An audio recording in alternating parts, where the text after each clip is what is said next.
I had noticed Cobb when he was singing with the barbershop quartet choir.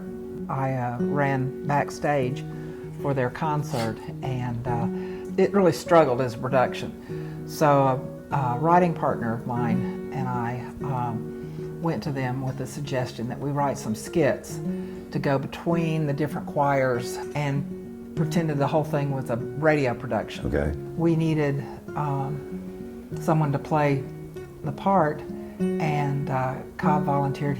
By that time he'd gotten tired of doing the choir stuff, and so he came on board and played the radio announcer. Are you at Anderson University working now? No. He was at the newspaper. You're at the newspaper. Okay. Yeah. This was way Ginn, back. John Ginn and several other people had gotten involved in the barbershop Okay. thing, and then barbershop choir, and I actually did a couple performances with them, and it was a lot of fun. The stuff that I did, I can't remember any of the jokes, but it made it hee-haw look highbrow. I mean, it was... I wrote those jokes. I know, but they were pretty corny. But anyway. So when did electricity come? The next year, I volunteered. Well, I didn't volunteer. I got hired to train some street entertainers for the first summer soiree. Okay. Wow. Okay. And the 9 million degrees. Yes, in August. It was in August back then. Yep. So we publicized auditions, and Cobb walked in. I thought, yes, because he was easy to direct. He had a great sense of humor. He had good timing. And then it was the following summer they hired me with a couple of other folks here in town to put together some street entertainers, a clown troupe. And so we publicized that, and Cobb showed up.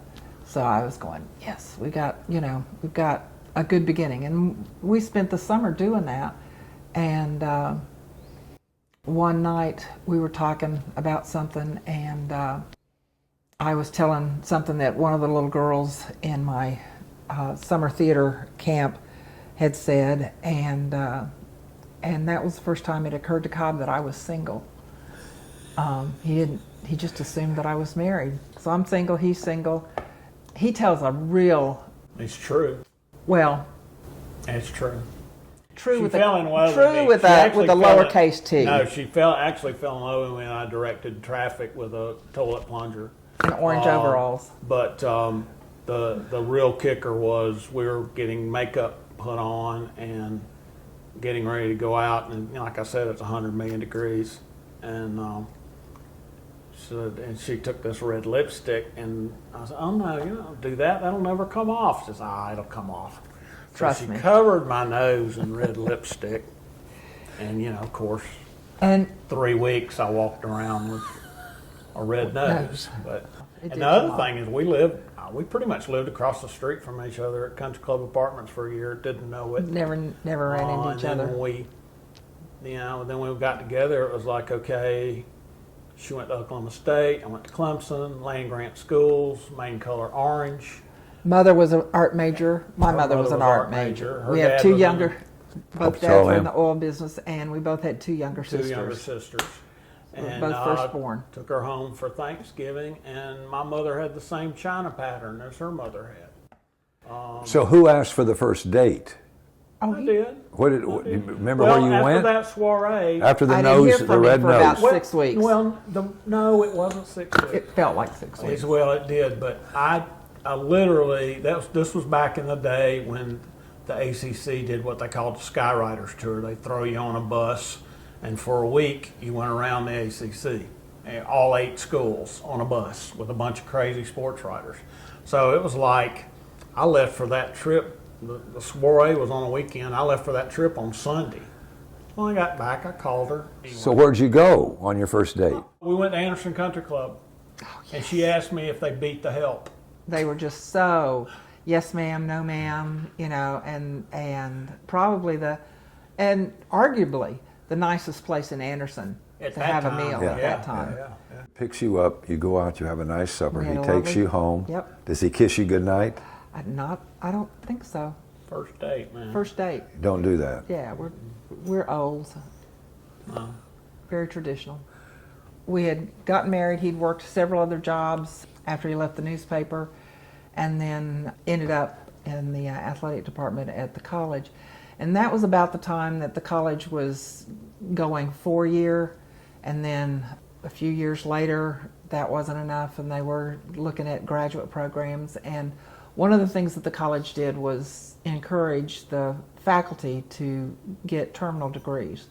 So I started taking classes at University of Georgia in the communications department, working toward a doctoral degree in communications. And we had our daughter, and about the time she was 2.5, we noticed that she just wasn't developing. Ultimately got a diagnosis of autism. That shifted everything. I had to leave the PhD program at University of Georgia and become a special needs advocate for my daughter. And so the college was very understanding, very supportive. The education department at Anderson was growing. They had a special education major by the time we needed those kinds of support teams. When we both heard the word autism, Denise was like, go to the library and punch in autism, and there was maybe three or 5 hits. Now, it's all over the place, and we're pretty much on ground zero as far as, especially around here, approaching autism. We had some knockdown dragouts. Denise helped put together a conference at Converse in Spartanburg that had some of the leading autism people at that time come and speak, and got the attention of the education department. That was what I was spending most of my time when I wasn't teaching or directing plays. I was advocating for my daughter. Then your lives changed in other ways too. You're able to buy where we are now. Yep. And then you started your nonprofit.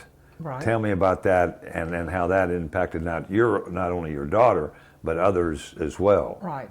My dad had helped launch a company that 10 or 15 years later became public. And so stock that I had inherited from my parents suddenly had some tangible worth.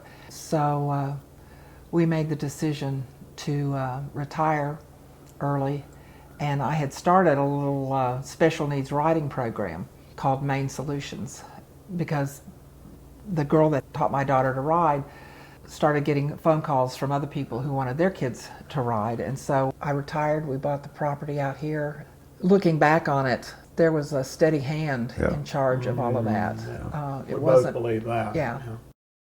And so now we have about 15 horses that belong to the special needs riding program, and we've got a couple of dozen clients that come once a week. We also have riding lessons for typically developing kids. We live on a farm, and Cobb's job has taken some various turns, but he finally retired from the college and became a and we've both landman. with that, and we ran a business downtown for a little while, and that led to investing in a couple of buildings downtown. So there's enough to keep me busy. To Anderson's credit, we do not qualify as slumlords. It's a good town. Yeah. It's been very good to us. What advice have you got for kids coming up? I mean, you've been married all these years. It's Valentine's Day. What's been your secret to y'all sticking together? Just respect and support. It's a partnership. You just can't quit. We see it too much, I think, these days, and young people. We see it in athletics.